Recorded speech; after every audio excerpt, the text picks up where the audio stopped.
Well, game week, obviously, and we're excited. Have an opportunity to get over to Little Rock and play Western Carolina. Kerwin and Cade Bell do a wonderful job with that team offensively. I think they set records last year in touchdown passes, records for total offense. A lot of bubbles, a lot of things that are concerning to us that we've been practicing on now. Going in today will be day 4 for Western. Defensively, have some really good pass rushers, good edge, good defensive ends, guys in the back who can run. Offensively, forgot to mention their wideouts and their running back. Very, very explosive guys. Starting to have our work cut out for us. Always first games are scary because of the unknown about the opponent, unknown this year about our own team. But we're really excited to get over there and play a fine Western Carolina team. Coach, you guys moved game time to noon, 3 o'clock. Are you worried that's going to impact tailgating at all? And what's your thoughts on moving it up? No, I'm not worried about tailgating. I can tell you that. That's going to make people mad, but I don't care. We're trying to do what's best for our team, what's best for the fans. We're trying to. I would imagine tailgating if you're 3 hours before at 9 o'clock when it's maybe 80-something degrees versus 96 or 95 or whatever it would be if you started at noon. I would think it'd be better for the fans. Trey, we played 5 of our first 8 games on the road.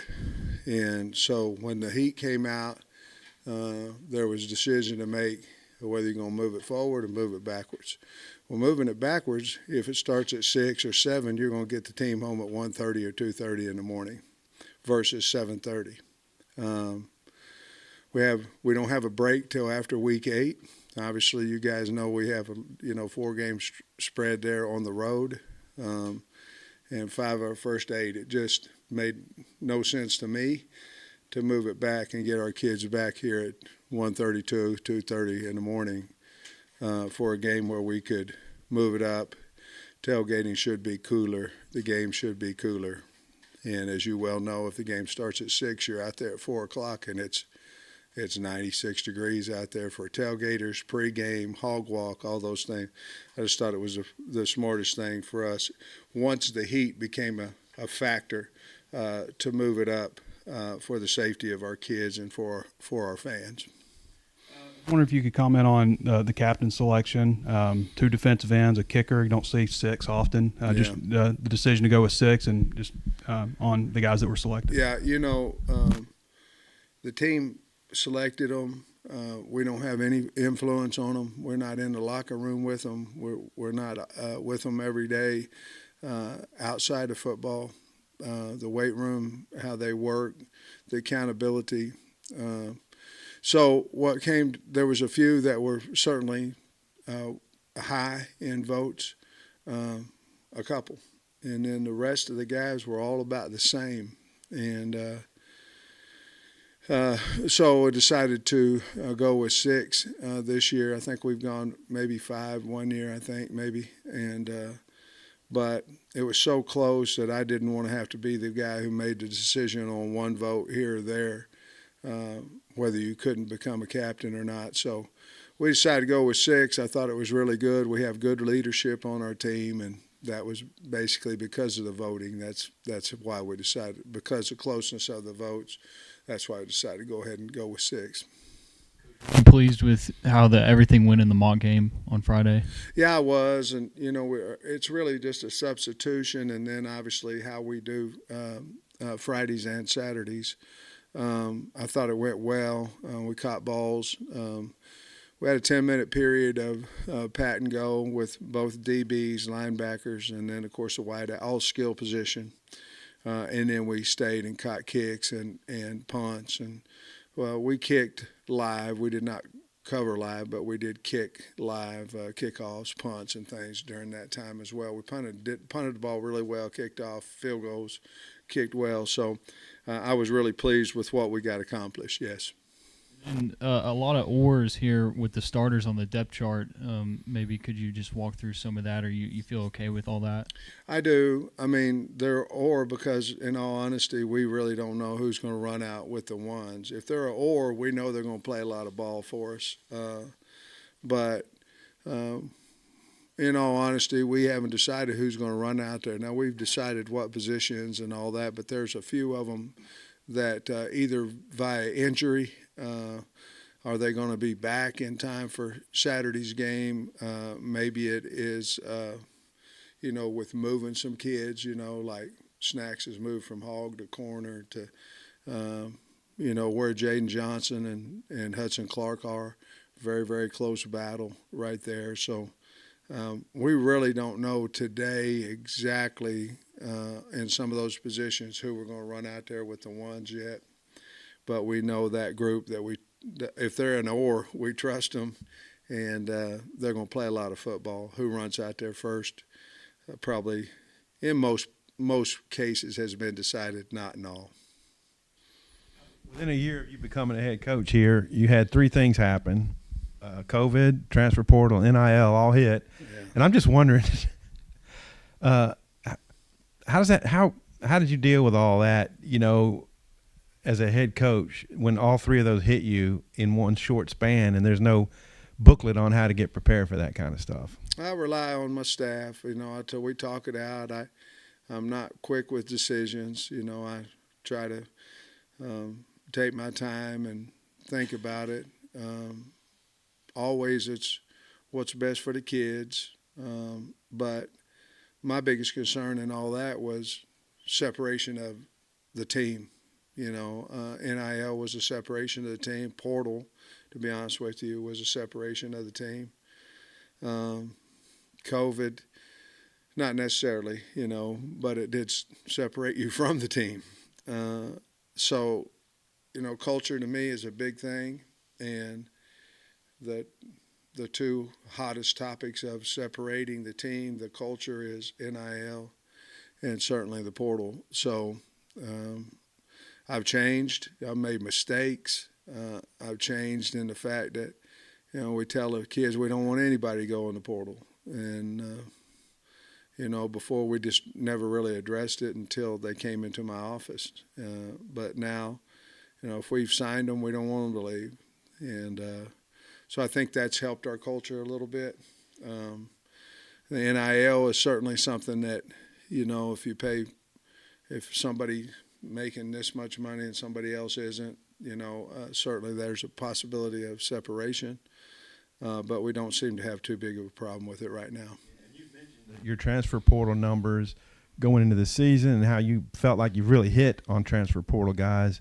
Do you have any worries that when you add that many that there could be issues in the locker room or just anything like that when you're dealing with that many? Yeah, I do, except for at our place, they have to earn everything they get. They're just a part of the team, and they're like everybody else. They, I think not that Jaden Hazelwood didn't deserve to start for us. He didn't earn the right to start the first day of spring practice. I made a mistake. So I try to learn from those things, and I think as long as the kids are earning what they get, I think the entire team's fine with it. But I made that mistake, and I love Hazelwood. It's not his fault. We put him with the ones the first day, and that was a mistake. Coach, I saw where Chris Paul and Jaheim Thomas are as an ordeal. Is that one reason because Chris has missed so much time with the injury? Yeah, he's been hurt. It could be, in all honesty, it could be Thomas and Crook out there, when we run out there. Thomas and Pooh. I just don't know for sure who will run out there first, but those three will play a lot of ball for us on Saturday. People compared Rocket and KJ to Alex and Brandon, but does this team, other than maybe the experience of the offensive line, remind you a lot of that 2015 team? Well, we had good wideouts then, and I think we're pretty good there. We had backs. I guess if you were looking at it offensively, I do think I walked by a huddle you know what a huddle is. Nobody does anymore, but it's where the 11 guys get around, they talk. I think 7 or 9, I can't remember, that were in that huddle. That's a picture of that team, 15 team, played in the NFL. I'm not talking about scout team. I'm talking about they got on an active roster. Pretty dang good, and probably the reason we were pretty good, offensively. I don't know if it's 13, 14, 15. I'm going to say it was 15, the pitcher. I think it was because Denver was in there. So, but, yeah, I think if you look at it that way, they played well together. That group played really well together. Hopefully our team will do the same. Your jukebox is getting a good workout the last week or so. I know you're happy about that. Say again. The jukebox is getting a good workout lately. Man. I know you're happy about that. Yeah, I'll be happy. Yeah, I don't know what to say, but yeah, it's been a good few days there. Coach, do you have an update on Jaden Wilson, and how confident are you that he might be able to play on Saturday? I'm confident he'll play. He's healing up. I'm confident he'll play. Antonio Greer wasn't on the depth chart. Is that a matter of his status? Like, is he not going to be able to play? It's a matter of is he going to be healthy enough to play. He did practice on Saturday, not necessarily physically, but he was out there in some 7-on-7 and doing some things. So we'll see how he comes around today and tomorrow. You got to get going, and it's not his fault. But I mean, if he gets healthy, obviously he'll have some type of role on Saturday. But we just don't know yet right now whether he'll be healthy enough to play or not. The determining factor will be, deciding between Chamblee and Manuel run out there first? Dev had that spot. He's been beat up just a little bit. We haven't got him quite back to full speed. It just depends, I think, on how long it goes before he can go full speed. If it gets to midweek, I don't think there is a decision. I think Chamblee's earned that right. If it's today and things like that, we'll just see who plays better over the next few days. Hi, Coach. I'm wondering if you've reflected at all on what your personal goals are for this year and the season as a whole. Well, I want to play our best ball. There's some things that are concerning. It's how we played against non-logo schools, and I put us in that too. Whenever we start talking about the LSUs and the Alabamas and all that, we kind of obviously we love the Razorback, but the guys that are in the top 10 every year in recruiting. So we haven't played well. We didn't play well against Missouri State last year. Obviously, Liberty. Even 2 years ago, Georgia Southern, I think they had us on the ropes out here until we woke up a little bit. Rice, not Georgia Southern necessarily, but Rice. So that's a concern. We've talked a lot about we're not playing opponents. We're trying to play our best ball, and we've got to get back to that physicality and playing our hearts out every week, whomever we play. Goal-wise, if we could do that, I think wins and losses will take care of itself because I do think we have a talented team. Sam noticed that Isaiah was the number one punt returner and kick returner. Just wondering what all went into that. Well, I mean, he was the most consistent back there. Obviously, we believe in Bryce, and things of that nature, but he was the most consistent catching the football on a kickoff. He returned one Saturday ago for a touchdown on a kickoff. So we're going to let him have it and see what he does. But he's very talented. The other guys are too, but, you can only have one. So it's like a quarterback back there. You can only have one. You try to pick the best one and let it go. So that's why we decided to, just as consistency in practice. Coach, you got 5 tight ends listed on the depth chart. Are you expecting, all 5 of them to play significant snaps on Saturday? I think right now, at least 4 of them. will play significant minutes.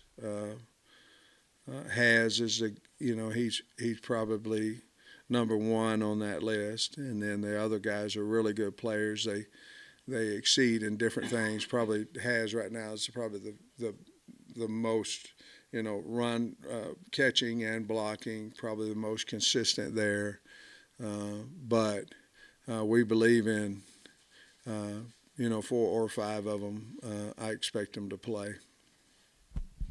What's your plan on Friday? You flying down, or and you're planning on coming back Saturday? No, we're busing down and back. Especially with the game being moved up, we could get back by maybe 7:30, which would be a good time. Again, I'm concerned about 8 games in a row, and I tell you this too.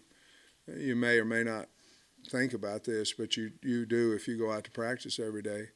This air conditioning getting fixed in the indoor was huge. I mean, huge, because you get into week 5 and it's hot, and you've just played a pretty brutal schedule. You're going through it, and I remember when we won 9 games, we had to cut some reps, some different things like that, and I don't think that's really good for anybody. We had to do it because of the heat. So hope that answers your question. You finalized both coordinators in the booth? They are, both of them, yeah. What have you learned over the years from openers that maybe you, I don't know, didn't expect, or something that's changed your mindset? The faster you start, the first year I was just trying to figure out how to use the headset, to be honest with you. I'd wore it at practice, but I was so nervous, man. The year we played Georgia, I was over there, and hey, are you guys here? Are you on? Are you on? Oh, you're on defense. Oh, I was trying to get to offense and stuff. And no, I make light about it, but everything when you first get started is so brand new, you're concerned about, penalties and do you take it, do you not, 2-minute, all those type things. And as you practice it more and you do it more, you become hopefully a little better at it. But, I've learned a lot of those type things, and it takes the stress out of it a little bit now. I feel a bit more confident about everything. Hey, you referenced Kerwin Bell at the top. Have y'all crossed paths? Do you know him much or anything? I know of him, because of his career, playing, everything. And but you throw on the tape now, they're scary on offense, and they got a really good defense as well. I don't mean to slight that, but offensively they've set records, and they like to throw that bubble and like to run that stretch play, and they're good at it. Is it important to get outside this week? Because I think you were in all last week mostly. We were until Friday night and Saturday. We got out. We're going to be out all week, probably until Thursday. We'll probably go in Thursday. But other than that, I think with the weather, how it's been, I think we can get outside. We need to. Who are their veteran returning guys, and have they added a lot through the portal too? From what I understand, I think they've added about 6 in the portal, a couple of D tackles. I think they're from Akron.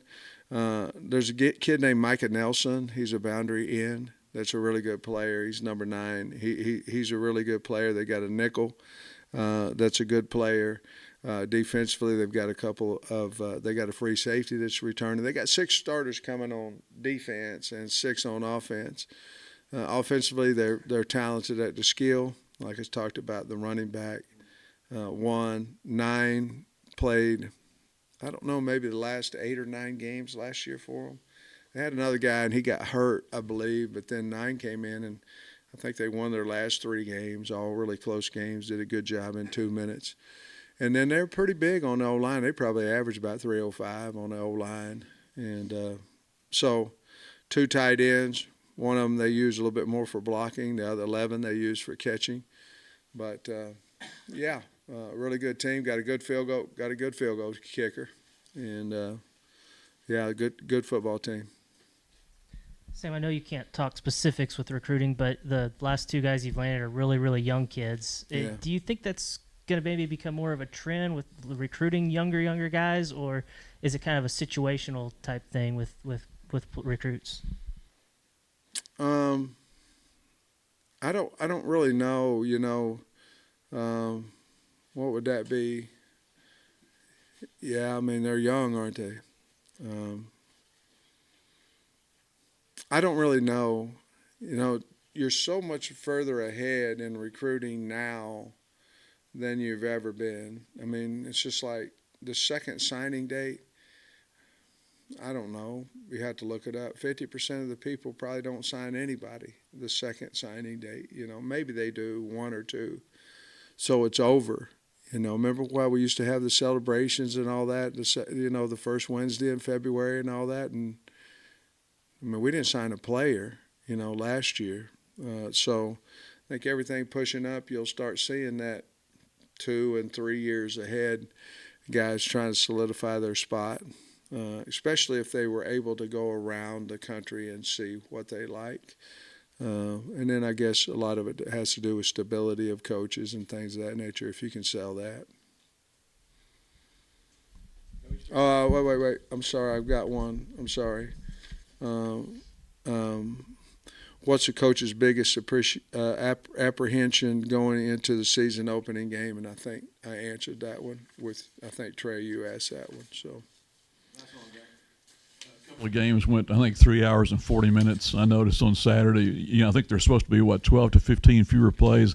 Have you all talked about how that might affect your game management? You look at it different ways. Everybody's got an opinion, and this is a fact. Well, no, it ain't a fact. It's just what they think is fact, But if you ask our officials, and they're going to say that it's going to cost 3 to 4 seconds on an inbounds after a first down inbound, 3 or 4 seconds. So, other than that, I don't know what'll change. But no, we haven't too much. We obviously have talked to the team about it. But as far as shorten the game, I don't know that we've talked about that. Coach, appreciate you. Thank you, guys. Go Hogs.